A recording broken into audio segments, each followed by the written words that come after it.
Hey, welcome everyone. Stan Shields here. We are back for a special edition of our Network Las Vegas broadcast.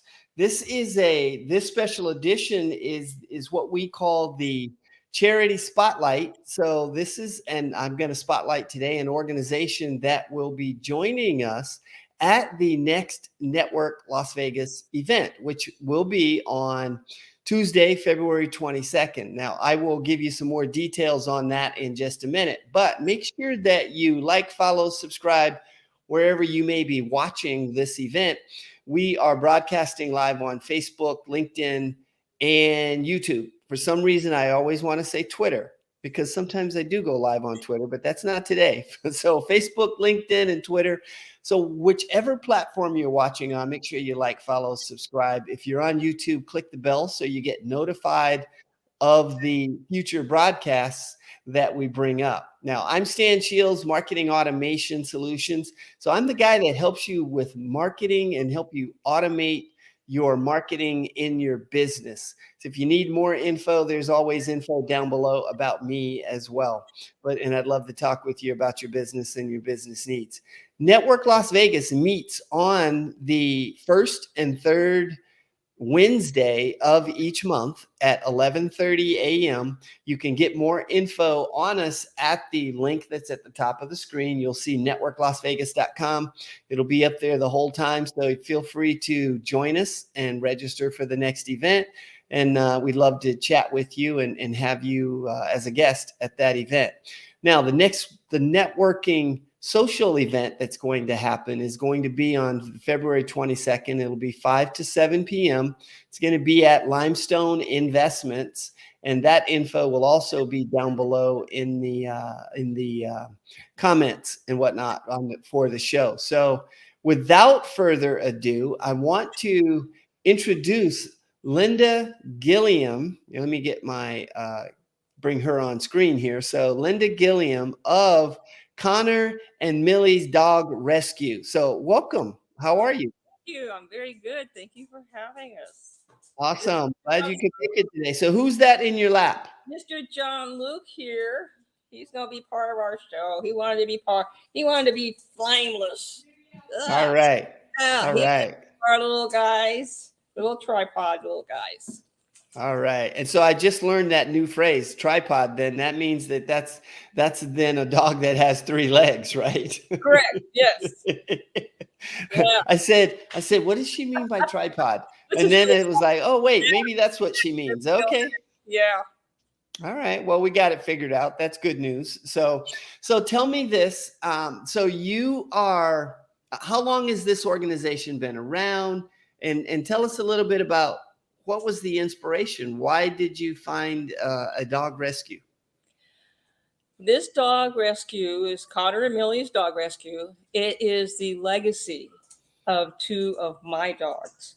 Connor, I had, oh gosh, about 13 years ago, 14 years ago, and I saw him on Pet Finder, and he was considered unadoptable. And he was in California, and he was an older, very sick little guy. And I just jumped in the car and went and got him. And he gave me the best 7 years of my entire life. I was devastated when I lost him. So I started fostering. And at that time, the senior dogs, the medical dogs, they were considered unadoptable. And I feel that there is no such term as unadoptable. And when I was fostering, I took in all the high medical and the ones no one else wanted because I feel that they have value. They just need time. They need treatment. And I took in this dog they said was deaf and blind and had all these issues named Millie. Well, let me tell you about Millie. Millie could hear a pin drop, and she was so smart she could navigate the entire house. She could walk off leash, and she was with me for 2 years and 3 months. And we talked all day, every day. And so when I lost her, that leaves a big empty spot. So I decided that I wanted to start a rescue the way I felt rescue should be, and that there is no such thing as unadoptable. And the seniors and the special needs, they have value, and they can be fabulous companions. They just take an investment of your time and a great deal sometimes of money. And that's why we fundraise constantly, because we do invest in our dogs and we give them everything they need. And we find them the best of homes, or if they need to, they can stay with us forever. And so this rescue is their legacy. And when to date, we are coming into our 6th anniversary in April 16th, and we've done over 1,000 dogs, and we've had over 900 adoptions. Wow. John Luke, here's an example. He had been injured, and we tried to save his right back leg. We desperately tried to do that. He was cast and pinned and surgery and recasted, and the bone would not heal. So then we gave it the best shot, and then he had to have an amputation. But he's Mm-hmm. a fast little guy. Mm-hmm. Well, He's like white lightning. animals amaze me how they adapt. I mean, they will literally adapt to that situation, and it almost seems like they never had that other leg because they've learned so well to maneuver without it and whatnot, right? So, Very resilient. mm-hmm, Resilient. mm-hmm, And if you give them the will, I mean, they want to live. They want to love and be loved, and you give them that nurturing, and you spend that time and energy with them. They thrive. They absolutely thrive. And this wow. little guy, he's like, oh yeah, he was so scared when we first got him, and now he hasn't met me personally, and now he's giving kisses and he's sitting in my lap. I said, you'll be giving autographs here pretty soon, little one. But Well, yeah, they also have an uncanny sense of knowing who's a good person and who's not, they do. right? Absolutely. And let me tell you, if the dog doesn't like the person, um, I take that, I make note of that. And Mm-hmm, also how mm-hmm, we do our adoptions. If the dog is not comfortable in the home, we do not force that. We do not. mm-hmm. We'll back off and say, it's just not a good match, or they pick up on things. Okay. Now, how do you find the people that are the right people for adopting these animals in particular? You know, like I said, I'm going to backtrack a little bit. Let me rest.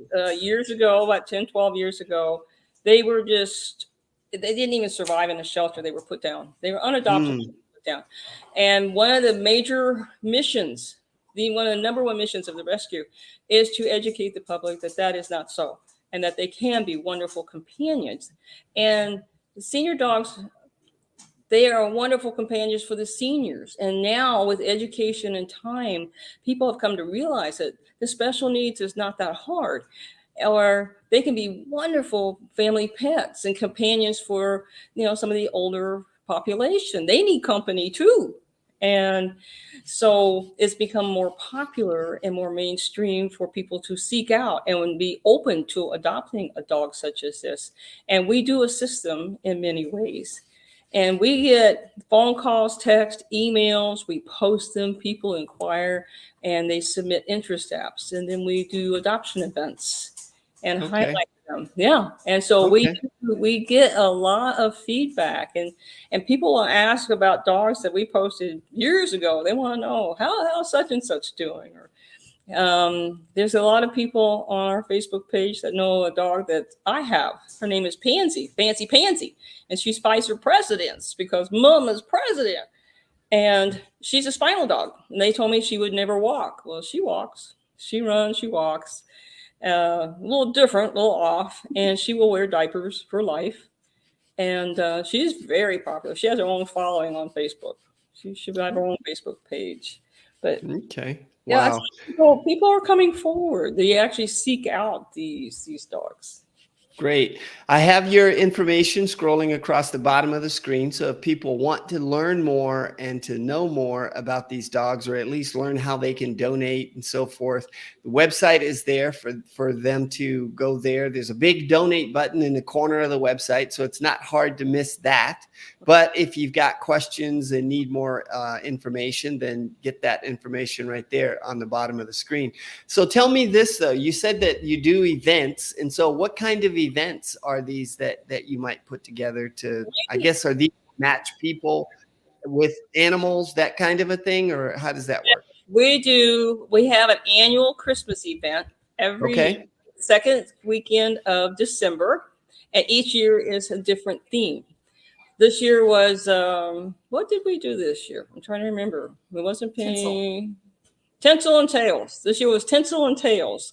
Last year was we were classic dogs, so we did that theme with the old classic music. And one year was Pennies from Heaven.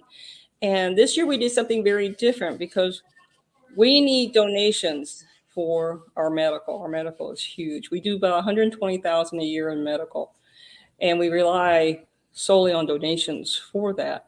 So, but we get a lot of donations of things like treats and sweaters and things that of that nature.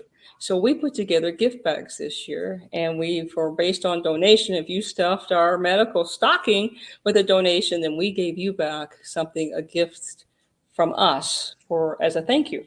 We have those sort of events. We have the word anthem sometime this spring. We have different event. We have a Sunday event every other Sunday at Petco Summerlin.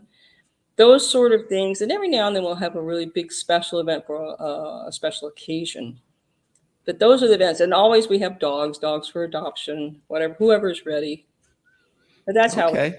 So we get invited sometimes to big national conventions that are here held here in Las Vegas. We just were at one last month at the Paris, and they invited us again, and that's how we do it. So when you say you get invited, that means that you then go to this event and you'll take some dogs with you to the event and that kind of thing? Yeah. What we do is this one particular company built us a great big corral because they had a Western theme going. So we had the Mm-hmm. corral, and it was kind of the de-stressing area, just a fun spot for everybody who was undergoing all these videos and conferences and lectures they had to attend. Then they could come out and play with the dogs. And so we Okay. were there for 3 days, and we brought all kinds of our dogs, and Pansy was there running around. When we brought our storyboards and give all the stories of the dogs that were there and what we do. And it was a lot of fun for everybody. And then some of them were adopted, but a lot of these people, they've kept in touch with us. They want to know what's going on. And a few we named a dog after them and things like that. And they want to know, yeah, they want to know how things are going. So now, so I put the website on the screen again so that people can see that. And so that is the place to go if you want to make donations. And now let's talk about donations for a second as we wrap up. So we're coming to the end of our video here, but tell us a little bit about the different, what are you looking for in terms of donations? Cash is always great, right? So that's probably the best thing. That's what our vets want. Okay. Our vets want cash. Okay. They want paid in cash. And medical expenses, veterinary expenses increase all the time.